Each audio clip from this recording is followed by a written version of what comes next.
Здравствуйте, друзья! Славянский бог Стребог.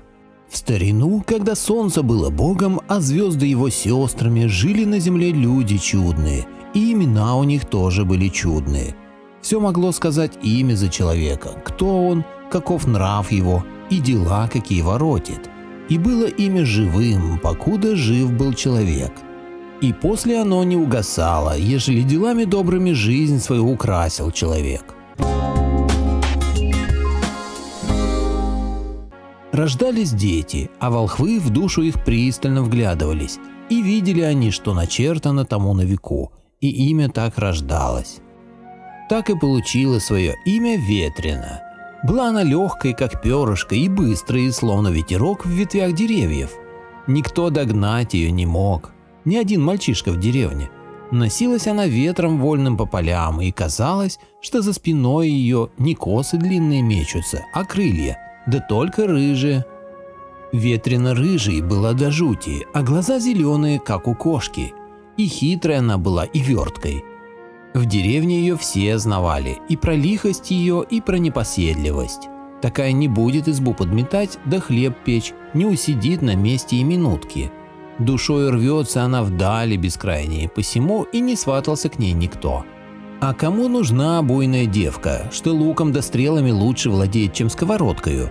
А Ветреной не печалилась, знала она, что судьба у нее иная. Ей в земли новые идти, да по морям дальним плавать, потому как дочь она ветреная, отца своего Стребога. Вольная, как и ветер, который говорит с ней в час, когда все остальные по избам своим прячутся от грозы. Ветрена не мира сего, не людская доля у нее. И хоть родили ее мать и отец смертные, она помечена благодатью того, кто ей колыбельные напевал зимними вьюгами.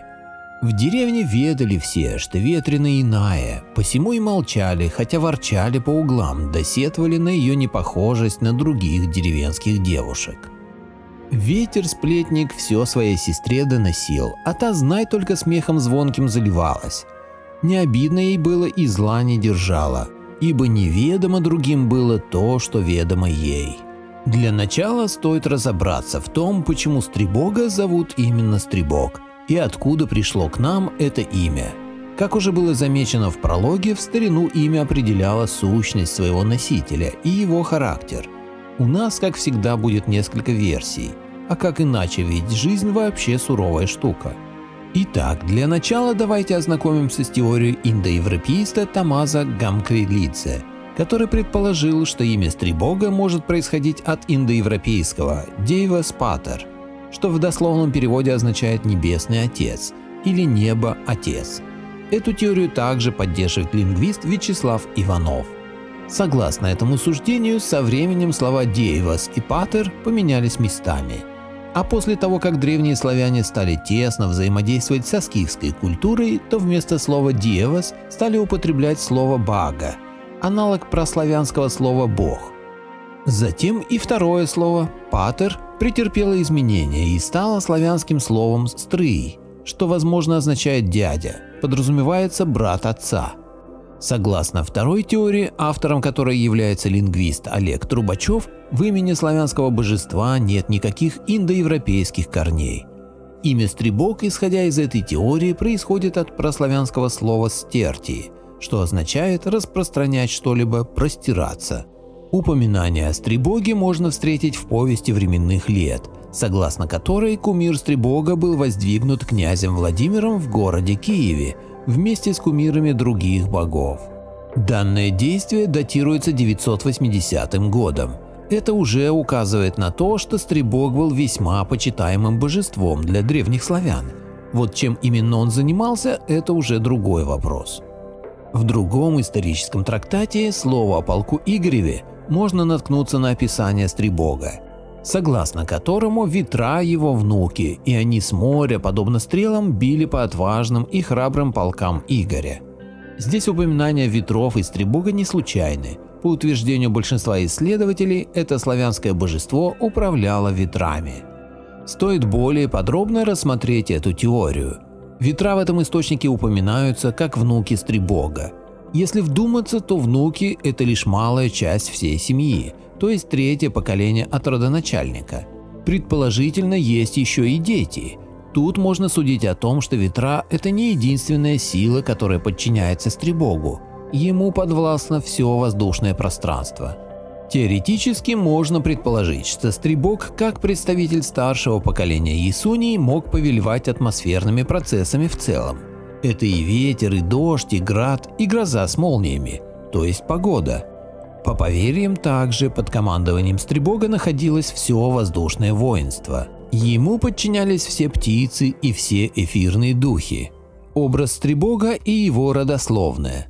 В представлении древних славян бог Стребог был стариком с посеребренными волосами, но не утратившим ни силу, ни широту плеч.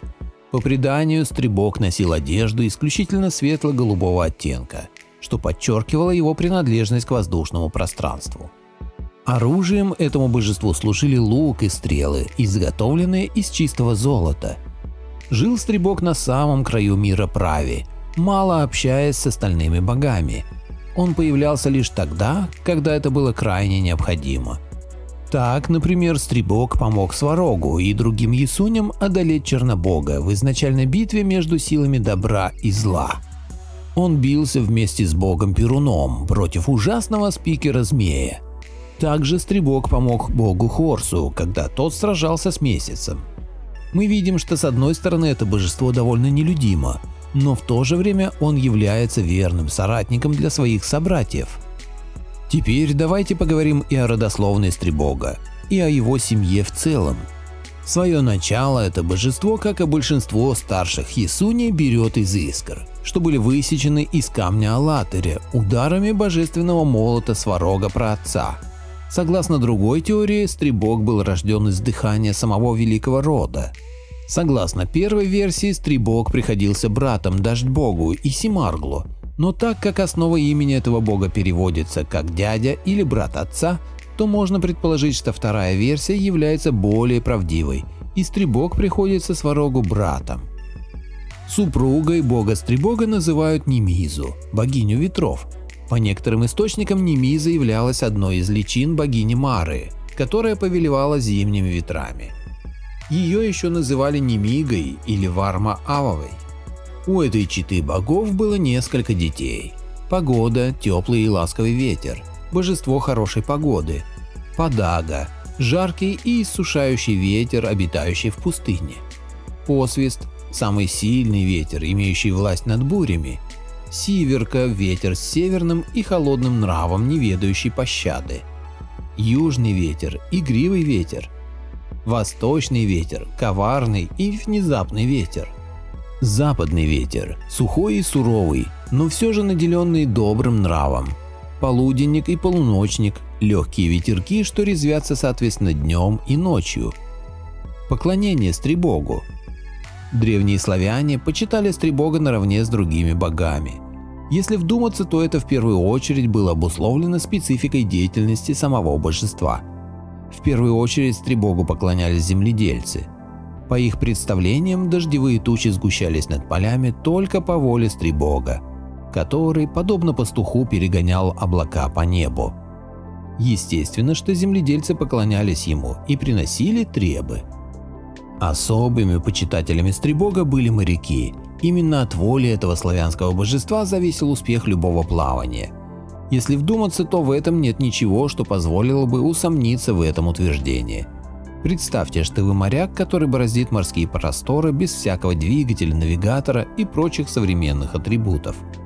Все, что у вас есть, это ваша собственная сила в руках, которая позволяет управлять кораблем, звезды над головой, которые подсказывают дорогу, и ветер. А если ветер не будет попутным, то все ваши усилия пойдут на смарку. Вас отбросит течением и ветром достаточно далеко, и вы собьетесь с пути. Теперь, наверное, вам стало ясно, почему Стребог пользовался особым почетом у древних славянских моряков. Здесь также стоит упомянуть, что в давние времена морские плавания носили целью не только завоевание новых земель, но и торговлю. Еще одной профессиональной кастой, почитавшей Стребога, были купцы. Обычно капища в честь бога Стребога строились на берегах крупных рек и морей, одним словом там, где проходили наиболее важные торговые пути. Купцы обычно преподносили очень богатые требы, надеясь этим заслужить расположение божества, что сулило успешным плаванием для их торгового корабля. Самым известным храмом бога Стрибога считался храм, воздвигнутый на острове Березень у устья Днепра. Богу Стрибогу поклонялись также и волхвы. Все это было связано с тем, что в представлении древних славян ветер являлся проводником духовной энергии. Волхвы почитали Стрибога как хранителя равновесия природных сил, так как его ветра могли пролить и дожди, принося земле живительную влагу, но также могли, разбушевавшись, снести все на своем пути. Стрибог словно был воплощением единства, мудрости и эмоциональной стороны. Волхвы верили, что ветра были способны наделить их мудростью и знаниями, так как они являлись своего рода странниками между измерений разных миров. Кстати, остаточное поклонение богу Стрибогу можно было встретить еще в 19 столетии среди донских мельников, только называли они бога немного иначе – Стрыбом. Даже сохранился фрагмент ритуальной песни «Повей стрыбу нам из неба, треба нам на завтра хлеба». Твердили, что стоило только напеть эту песню, как тут же поднимался довольно сильный ветер, который словно играючи вертел крыльями ветряных мельниц. Доподлинно мало что известно о праздниках в честь бога Стрибога. В некоторых источниках можно найти информацию, якобы праздник этого божества отмечался 21 августа по новому стилю. Увы, нет никаких детальных описаний самого праздника. Отрывочно присутствует информация о том, какие именно требы приносились богу Стрибогу, и это – ленты, разные цветные лоскуты, мука, измельченные кусочки хлеба, зерна и даже каша. Все это развивалось с ветром над полем. Существует также утверждение, что у бога Стрибога было сразу 4 праздника, в соответствии каждому из 4 времен года. В апреле праздновался внешний Стрибогов день, день самых первых теплых ветров. В конце лета праздновали Ветрогон, день ветров, которые предвещали приближение осенней поры. В конце сентября наступала пора праздновать Листобой, праздник, который знаменовал приход первых зимних ветров. Четвертым и самым последним праздником был Весновей, который праздновался в феврале на исходе зимы и который знаменовал скорое приближение весны. Заповеди бога Стрибога. Брак, который будет заключен в храме, будет благословлен и богами, и всеми стихиями. Каждый мужчина обязан продлить свой род и родить детей, воспитать их должным образом и поставить на праведный путь. Всегда нужно жить по своему разуму и совести. Нельзя примерять на себя чужие учения и жить по чужой указке. Нужно оставаться такими, какими были наши предки, не стараясь изменить себя под кого-то. Нельзя осквернять землю, закапывая в нее мертвецов. Тела умерших должны предаваться очищающему огню на погребальных кострах. Уход каждого близкого человека должен быть осуществлен через огонь, чтобы душа умершего смогла покинуть этот мир и отправиться к предкам в пречистую сваргу.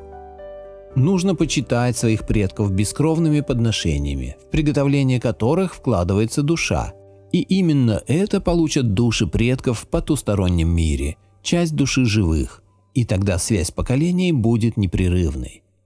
Нельзя непрестанно гоняться лишь за земными и материальными благами, потому что все это тлен. Любое богатство можно потерять, его кто-то может украсть, и лишь духовность никто не в силах будет отнять. Духовное богатство, нажитое в этом мире, единственное, что имеет смысл. Нужно чтить своих предков и богов и выполнять их заповеди, ибо только отдавая можно получить что-то взамен. Вражда должна завершиться братским союзом, потому как споры и война делают всех слабее. До того, как человек достигнет духовной и физической зрелости, чтобы создать свою собственную семью, он должен уважать и подчиняться родительской воле. Стоит всегда следовать пути совести своих предков, потому что это единственный способ дойти до конца и обрести покой для собственной души. Стоит уважать и любить родителей и пожилых людей, потому как они хранители мудрости и учителя. Нельзя допускать, чтобы в голове поселились нечестивые мысли и сомнения. Нельзя кричать, говорить сгоряча и не обдумав. Нельзя затаивать в сердце злобу. Нужно вкладываться в воспитание своих детей, позволить им узнать мудрость, добро и почувствовать любовь. В жизни любого человека есть 4 самых важных основы – это любовь, вера, воля и совесть. Без этих основ не будет и правильной жизни.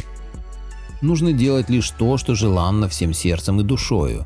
Только так можно будет получить что-то прекрасное и по-настоящему стоящее. В праведном и слушающем сердце не будет кривды, и желания его будут самыми чистыми и благородными. Символика бога Стрибога. Символом Стрибога считались и лук, и стрелы. Это неудивительно, ведь согласно преданиям, именно лук со стрелами являлся главным орудием бога Стрибога. Да и в слове о полку Игореве ветра Стрибога были сравнены со стрелами. В славянском руническом ряду есть руна «Ветер». Существует утверждение, что эта руна напрямую связана с богом Стрибогом. Визуально она напоминает стрелу, устремленную в небо. Собой она олицетворяет дух, его восхождение к просветлению и мудрости. Руна «Ветер» – это знак воли и одухотворения. В магической трактовке эта руна обозначает творческие порывы. Также существует оберег, который называется Стрибожичем. Визуально этот оберег очень напоминает свастику, но имеет более плавные очертания. С другой стороны, Стрибожич очень похож на крылья ветряной мельницы. Этот оберег являлся стихийным, то есть он был призван защищать как самих людей от буйства природы, так и все их хозяйство. Благодарю всех, кто подписался на мой канал и смотрит мои видео. Ссылка на статью в описании. Поделитесь моим видео в соцсетях с родными, друзьями и знакомыми. Люди имеют право знать все точки зрения. Всем спасибо за внимание, буду рад вас видеть на своем канале снова.